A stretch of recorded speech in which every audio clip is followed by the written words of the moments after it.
పల్లిలో Jagan office కూల్చివేతపై స్పందిస్తూ మొదటిసారి media ముందు షాకింగ్ కామెంట్స్ చేశారట వైఎస్ షర్మిల గారు.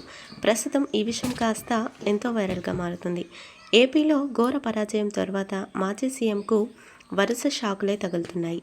తాడేపల్లిలో వైసీపీ కేంద్ర కార్యక్రమాన్ని సిఆర్టీఏ అధికారులు శనివారం తెల్లవారుజామున కూల్చివేయడం జరిగింది. అయితే ఈ ఘటన జరిగిన కొన్ని గంటల వ్యవధిలోనే మాజీ సీఎం జగన్ సతీ భారతి పిఏ కూడా అరెస్ట్ అయినట్లు సమాచారం వినిపిస్తుంది.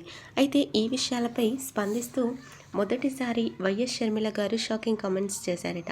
ఇలా జరగడం, ఇలా చేయడం అనేది పద్ధతి కాదని, ఇలా వస్తున్న సమావేశం కోసం ఏర్పాటు చేసిన సీఎం జగన్ కార్యాలయాన్ని ఇలా తొలగించడం ఎంతవరకు కరెక్ట్ అంటూ కూడా సోషల్ మీడియా వేదికగా తన ఆవేదనను తెలియజేశారట వైఎస్ షర్మిల గారు.